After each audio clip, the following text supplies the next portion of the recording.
श्रीकृष्णाय परमात्मने नमः। श्रीमद्भगवद्गीता अथ प्रथमोऽध्यायः। अर्जुनविषादयोगः। धृतराष्ट्र उवाच धर्मक्षेत्रे कुरुक्षेत्रे समवेतायुयुत्सवः मामकाः पाण्डवाश्चैव किमकुर्वत सञ्जय। सञ्जय उवाच दृष्ट्वा तु पाण्डवानीकं व्यूढं दुर्योधनस्तदा आचार्यमुपसंगम्य राजा वचनमब्रवीत् पश्यैतां पाण्डुपुत्राणाम् आचार्यमहतीं चमूं व्यूढां द्रुपदपुत्रेण तव शिष्येण धीमता अत्र शूरा महेश्वासाः भीमार्जुनसमायुधि युयुधानो विराटश्च द्रुपदश्च महारथः धृष्टकेतुश्चेकितानः काशिराजश्च वीर्यवान् पुरुजित्कुन्तिभोजश्च शैब्यश्च नरपुङ्गवः युधामन्युश्च विक्रान्तः उत्तमौजाश्च वीर्यवान् सौभद्रो द्रौपदेयाश्च सर्व एव महारथाः अस्माकं तु विशिष्टाये तान् निबोधद्विजोत्तम नायका मम सैन्यस्य संज्ञार्थं तान् ब्रवीमि ते भवान् भीष्मश्च कर्णश्च कृपश्च समितिञ्जयः अश्वत्थामा विकर्णश्च सौमदत्तिस्तथैव च अन्ये च बहवः शूराः मदर्थे त्यक्तजीविताः नानाशस्त्रप्रहरणाः सर्वे युद्धविशारदाः अपर्याप्तं तदस्माकं बलं भीष्माभिरक्षितं पर्याप्तं त्विदमेतेषां बलं भीमाभिरक्षितम् अयनेषु च सर्वेषु यथा भागमवस्थिताः भीष्ममेवाभिरक्षन्तु भवन्तः सर्व एव हि तस्य सञ्जनयन् हर्षं कुरु वृद्धः पितामहः सिंहनादं विनद्योच्चैः शङ्खं दध्मौ प्रतापवान् ततः शङ्खाश्च भैर्यश्च पणवानकगोमुखाः सहसैवाभ्यहन्यन्त सशब्दस्तु मुलोऽभवत् ततः श्वेतैर्हयैर्युक्ते महति स्यन्दने स्थितौ माधवः पाण्डवश्चैव दिव्यौ शङ्खौ प्रदध्मतुः पाञ्चजन्यं हृषीकेशः देवदत्तं धनञ्जयः पौण्ड्रं दध्मौ महाशङ्खं भीमकर्मा वृकोदरः अनन्तविजयं राजा कुन्तीपुत्रो युधिष्ठिरः नकुलः सहदेवश्च सुघोषमणिपुष्पकौ काश्यश्च परमेश्वासः शिखण्डी च महारथः धृष्टद्युम्नो विराटश्च सात्यकिश्चापराजितः द्रुपदो द्रौपदेयाश्च सर्वशः पृथिवीपते सौभद्रश्च महाबाहुः शङ्खान् दध्मुः पृथक् पृथक् सघोषो धार्तराष्ट्राणां हृदयानि व्यदारयत् नभश्च पृथिवीं चैव तुमुलोऽव्यनुनादयन् अथ व्यवस्थितान् दृष्ट्वा धार्तराष्ट्रान् कपिध्वजः प्रवृत्ते शस्त्रसम्पाते धनुरुद्यम्य पाण्डवः हृषीकेशं तदा वाक्यम् इदमाह महीपते अर्जुन उवाच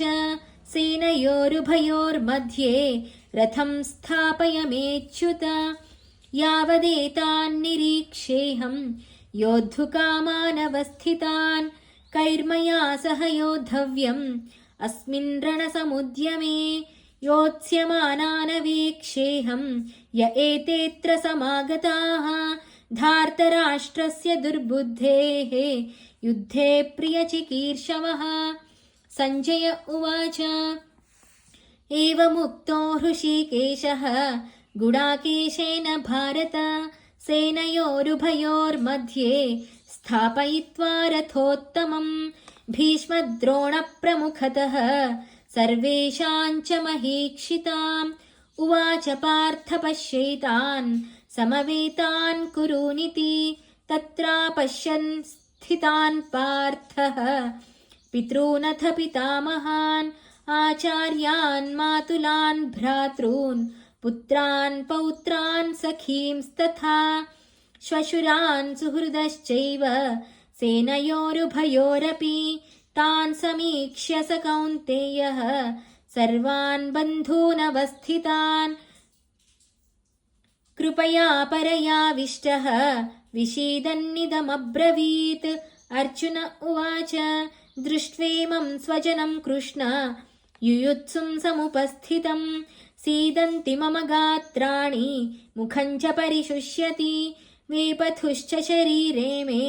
रोमहर्षश्च जायते गाण्डीवं स्रंसते हस्तात् त्वक्चैव परिदह्यते न च शक्नोम्यवस्थातुं भ्रमतीव च मे मनः निमित्तानि च पश्यामि विपरीतानि केशव न च श्रेयोऽनुपश्यामि हत्वा स्वजनमाहवे न काङ्क्षे विजयं कृष्ण